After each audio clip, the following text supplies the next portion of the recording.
Mesdames, Messieurs les représentants du secteur privé, de la société civile, des organisations d'agriculteurs, d'éleveurs, de pêcheurs, d'artisans, Mesdames, Messieurs les représentants des femmes et des jeunes, honorables représentants des forces vives de la nation, honorables invités en vos rangs et titres, mes chers compatriotes. Je voudrais avant tout propos exprimer ma compassion et ma solidarité. Ce choix sans précédent a une volonté collective de haute lutte avec des pratiques également consacrées un projet politique la source dans les valeurs de notre nation bâtie sur l'honneur et la dignité.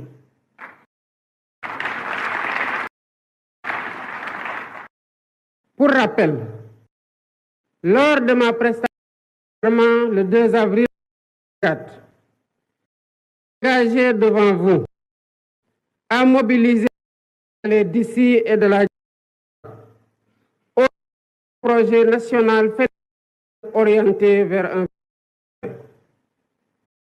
Dans ce siège, j'ai impulsé la publique pour du Djoub et Djoubanti.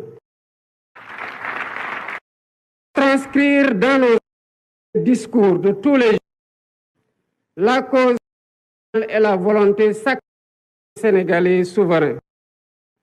Dans cette thèse, j'ai donné au Premier ministre, dès le Conseil des ministres, la finalisation essentielle de la politique et sociale, ce qui s'est fait 6 mois après, il faut le souligner. Le contexte les problématiques de la des pouvoirs publics après l'alternance. Aujourd'hui, 14 2024, nous partageons avec un segment du peuple sénégalais et la communauté internationale documents stratégiques, les fondements d'une nouvelle ère pour notre Sénégal 2050 national de transformation révèle assurément d'un pacte social national bâtir un Sénégal prospère. Le document traduit en notre ambition de clivage et les défis et de réviser les schémas du passé qui entraînent une stagnation et une régression acceptable et par une gouvernance vigoureuse et rejetée par les populations. Les populations déterminées à changer leur sort. Avec le potentiel présenté et consolider durablement solidaire, résiliente, résolument ancrée dans la modernité, le progrès et le bien-être de chaque Sénégalaise et de chaque Sénégalais. Au demeurant, nous prenons date à partir d'un héritage lourd, marqué par une situation économique, budgétaire, financière et sociale extrêmement difficile et complexe, qui trouve des explications dans la mauvaise direction empruntée par notre pays dès les premières années de notre indépendance.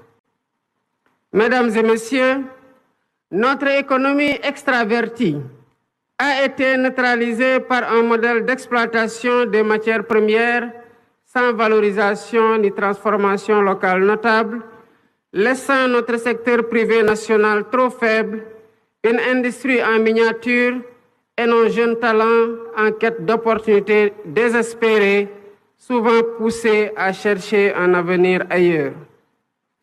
Ces choix généralement imposés ont non seulement limité notre potentiel de développement, mais ils ont aussi peu à peu dépossédé le pays de la maîtrise de son destin. Je ne saurais m'étendre outre mesure sur ce diagnostic inquiétant. À première vue, notre destin en main est mettre notre Sénégal sur une trajectoire d'exigence, d'espérance, de performance et de progrès. C'est tout le sens et la pertinence de la vision Sénégal 2050. Cette nouvelle stratégie nationale de développement est une réponse innovante au défi de la transformation systémique du Sénégal. Elle repose sur une vision endogène claire, cohérente, ambitieuse et assumée. Cette feuille de route pour les 25 prochaines années, qui fait l'objet aujourd'hui d'un partage et le fruit d'une réflexion collective, est déclinée en stratégie quinquennale et décennale. Elle permettra d'ajuster et d'optimiser nos actions et efforts en temps réel. Ainsi, la transformation systémique du Sénégal repose sur 4 axes stratégiques déterminants. Le premier axe consiste à asseoir une économie compétitive, créatrice d'emplois. Nous visons à bâtir une économie diversifiée et résiliente, mais aussi inclusive. Cela passe par la valorisation de nos ressources naturelles, qu'elles soient agricoles, minières, gazières, à travers une industrialisation ambitieuse. Nous intégrerons nos matières premières dans les chaînes de valeur mondiales et nous transformerons nos richesses sur place, en particulier grâce aux technologies numériques et à l'intelligence artificielle. Le développement de pôles économiques viables associés à un cadre des affaires attractif contribuera à renforcer le secteur privé national et à diversifier notre économie. Dans les tout prochains jours, une loi sur la souveraineté économique viendra consacrer cette dynamique en s'appuyant sur une stratégie de financement solide et concertée avec toutes les parties prenantes. Le deuxième axe est celui de la durabilité et de l'aménagement du territoire. Notre développement ne sera viable que s'il respecte et préserve notre environnement.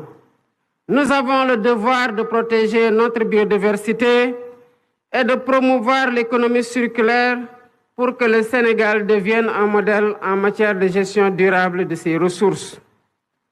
En parallèle, l'aménagement équilibré de notre territoire sera assuré grâce à 6 grands corridors de développement qui désenclaveront les zones rurales et relieront les pôles de croissance.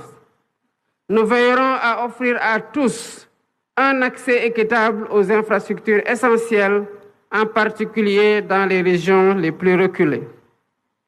L'expansion des énergies renouvelables telles que le solaire et l'éolien jouera un rôle central dans la transition énergétique du Sénégal afin que nous puissions léguer aux générations futures un pays respectueux de son environnement et en phase avec les défis climatiques.